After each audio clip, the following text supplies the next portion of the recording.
ಬೆಂಗಳೂರು ದಕ್ಷಿಣದಲ್ಲಿ 2-3 ದಿನದಲ್ಲಿ 16 ಕಡೆ ಐಟಿ ರೇಡ್ ಅನ್ನು ಮಾಡಲಾಗಿದೆ. ಉದ್ಯಮಿಗಳು ಚಿನ್ನಾಭರಣ ಮಳಿಗೆ ಮಾಲೀಕರಿಗೆ ಶಾಕ್ ಅನ್ನು ಕೊಡಲಾಗಿದೆ. ಉದ್ಯಮಿಗಳ ಮನೆ ಕಚೇರಿಗಳ ಮೇಲೆ ಭರ್ಜರಿಯಾಗಿ ದಾಳಿಯನ್ನು ಮಾಡಲಾಗಿದೆ. ಸುಮಾರು 30 ಕೋಟಿಗೂ ಅಧಿಕ ಮೌಲ್ಯದ ಚಿನ್ನಾಭರಣವನ್ನ ಸೀಸ್ ಮಾಡಲಾಗಿದೆ. ಕೋಟಿಗಟ್ಟಲೆ ದುಡ್ಡನ್ನ ಸೀಸ್ ಮಾಡಿದ್ದಾರೆ ಐಟಿ ಅಧಿಕಾರಿಗಳು. ರಾಜ್ಯದ 20 ಕಡೆಗಳ ಪೈಕಿ ಬೆಂಗಳೂರು ದಕ್ಷಿಣದಲ್ಲೇ 16 ಕಡೆ ರೇಡ್ ಅನ್ನ ಮಾಡಲಾಗಿರುವಂಥದ್ದು. ಬೆಂಗಳೂರು ದಕ್ಷಿಣದಲ್ಲಿ 16 ಕಡೆ ರೇಡ್ ಮಾಡಲಾಗಿದೆ. ಮೊನ್ನೆ ಕೂಡ ಒಂದು 2 ಕೋಟಿ ಹಣ ಸಿಕ್ಕಿತ್ತು. ಆರ್ಡ್ ಕ್ಯಾಚ್ ಸಿಕ್ಕಿದ್ದಂಥದ್ದು, ಬಿಜೆಪಿಗೆ ಸೇರಿದಂಥ 2 ಕೋಟಿ ಹಣ ಸಿಕ್ಕಿತ್ತು. ತದನಂತರ ಇನ್ನೂ ಕೂಡ ಅಲ್ಲಿ ರೇಡನ್ನು ಮುಂದುವರಿಸಿದ್ದಾರೆ ಐಟಿ ಅಧಿಕಾರಿಗಳು. ಈ ಸಂದರ್ಭದಲ್ಲಿ ಕೋಟಿ ಹಣ ಸಿಕ್ಕಿರುವಂಥದ್ದು. 16 ಕಡೆ ಇಲ್ಲಿ ರೇಡನ್ನು ಮಾಡಲಾಗಿದೆ. ಬೆಂಗಳೂರು ದಕ್ಷಿಣ ಒಂದರಲ್ಲೇ ಇಷ್ಟೊಂದು ರೇಡ್ ಆಗಿದೆ ಅಂದರೆ ಲೆಕ್ಕ ಹಾಕ್ಕೊಳ್ಳಿ ಯಾವ ರೀತಿಯಾಗಿ ರಾಜಕೀಯ ಜಿದ್ದಾಜಿದ್ದಿ ನಡೀತಾ ಇದೆ ಅನ್ನುವಂಥದ್ದನ್ನು. ಇದು ಚುನಾವಣೆಗೋಸ್ಕರ ಇಡ್ಲಾಗಿದ್ದಂಥ ಹಣನ, ಚಿನ್ನಾಭರಣನ ಗೊತ್ತಿಲ್ಲ ಇನ್ನು. ಅದ್ರ ಬಗ್ಗೆ ಇನ್ನಷ್ಟೇ ಮಾಹಿತಿ ಸಿಗಬೇಕಾಗಿರುವಂಥದ್ದು. ಅಲ್ಲಿ ಐಟಿ ಅಧಿಕಾರಿಗಳು ನಿರಂತರವಾಗಿ ರೇಡ್ ಮಾಡ್ತಾ ಇದ್ದಾರೆ.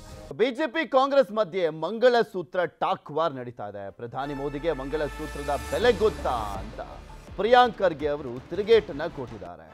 ಮೋದಿ ಅವರು ಕೂಡ ಕರಿಮಣಿ ಮಾಲೀಕರಾಗಿದ್ರಲ್ವಾ ಅಂತ ಆಕ್ರೋಶವನ್ನು ವ್ಯಕ್ತಪಡಿಸಿದ್ದಾರೆ. ನಮ್ಮ ದೇಶದ ಮೋದಿ ಅವರು ಕೂಡ ಕರಿಮಣಿ ಮಾಲೀಕರಾಗಿದ್ರಲ್ಲ, ಇವ್ರಿಗೆ ಗೊತ್ತಾ ಒಂದು ಮಂಗಳಸೂತ್ರದ ಬೆಲೆ? ಇವತ್ತು ನಮ್ಗೆ ಬಂದು ಪಾಠ ಹೇಳ್ತಾ ಇದ್ದಾರೆ ಮಂಗಳಸೂತ್ರದ ಬಗ್ಗೆ. ಹೆಂಗ್ ನಂಬ್ತಾರೆ ಜನ? ಇದು ನಮ್ಮ ದೇಶದ ಜನರು ಯಾವಾಗ ಗೊತ್ತಾ ಚಿನ್ನ ಮತ್ತೆ ಅವರ ಆಸ್ತಿ ಪಾಸ್ತಿ ಮಾರಿದ್ದು? ಮೋದಿ ಅವರ ಮಾಸ್ಟರ್ ಸ್ಟ್ರೋಕ್ಗಳಿಂದ. ಮಾಸ್ಟರ್ ಸ್ಟ್ರೋಕ್ಗಳು ಯಾವ್ದು? ಬೆಲೆ ಏರಿಕೆಯಿಂದ ಜನರು ತತ್ತರಿಸಿ ಅವ್ರು ಒಡವೆ ಮಾಡ್ಕೊಂಡಿರೋದು ನಿಜ.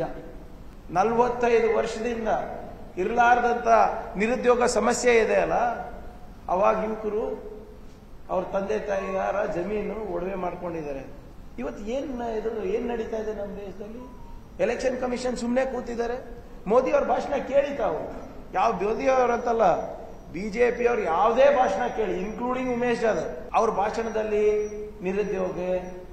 ನಿರುದ್ಯೋಗ, ಬೆಲೆ ಏರಿಕೆ, ಸಮಾನತೆ, ಸ್ವಾಭಿಮಾನದ ಬದುಕು ಕಟ್ಟುವಂತ ಯೋಜನೆಗಳು ಏನು ನಿಮ್ಮ.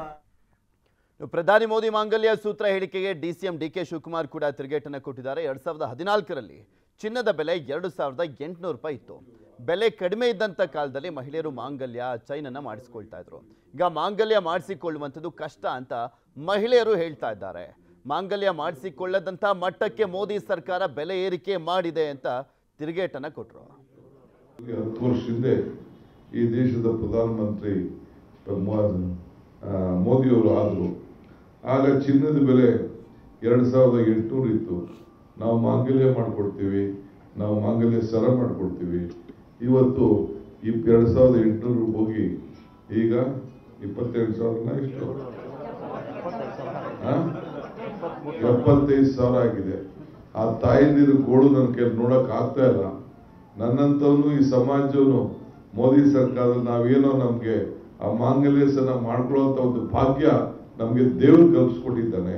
ಆ ದೇವ್ರು ಕಲ್ಪಿಸ್ಕೊಟ್ಟಿದ್ದ ಭಾಗ್ಯನ ಇವತ್ತು ನಮ್ ಕೈಲಿ ಮಾಡಕ್ಕಾಗದೆ ಒಂದು ಮಾಂಗಲ್ಯನ ಕೂಡ ತಗೊಳಕ್ಕೆ ನಮ್ಮ ಜನರಿಗೆ ಈ ಮೋದಿ ಸರ್ಕಾರದಲ್ಲಿ ಆಗ್ತಾ ಇಲ್ವಲ್ಲ ಅಂತ ಹೇಳಿ ನೋವಿನಿಂದ ಇವತ್ತು ನಾನು ಈ ಪಕ್ಷದಲ್ಲಿ ಇರೋದು ಸರಿ ಇಲ್ಲ. ಬಡವರ ಪರವಾಗಿ ಏನಾದ್ರು ಇತ್ತು ಅಂದ್ರೆ ಎಷ್ಟೋ ಹೆಣ್ಮಕ್ಳು ನಾನು ನೋಡಿದ್ದೇನೆ. ನನ್ನ ಅಂಗಡಿಗಳಲ್ಲೂ ನಾನು ಸರ ಮಾಡ್ತಾ ಇದ್ದೀನಿ. ಈಗ 2,000 ರೂಪಾಯಿ ಕೊಡ್ತಾ ಇದ್ದೀರಿ, ತಿಂಗಳಿಗೆ ಒಂದು 5,000 ರೂಪಾಯಿ ಜನರಿಗೆ ಉಳಿಸ್ತಾ ಇದ್ದೀರಿ. ಅದರಿಂದ ಅಟ್ಲೀಸ್ಟ್ ಬಂದು ಇವತ್ತು ನಮ್ಮ ಸಮುದಾಯದ ಅಂಗಡಿಗಳಿಗೆ ಬಂದು ಏನೋ ಸಣ್ಣ ಪಣ್ಣ ಬಂದು ಒಂದು ಮಾಂಗಲ್ಯಾರು ಮಾಡ್ಕೊಳ್ತಾ ಇದ್ದಾರೆ. ಇಂಥ ಅವಕಾಶ ಕಾಂಗ್ರೆಸ್ ಪಕ್ಷ ಮಾಡಿಕೊಟ್ಟಿದೆ. ಬಿಜೆಪಿ ವಿರುದ್ಧ ಒಂದು ತೀರ್ಮಾನನೂ ತೆಗೆದುಕೊಳ್ಳಿಲ್ಲ.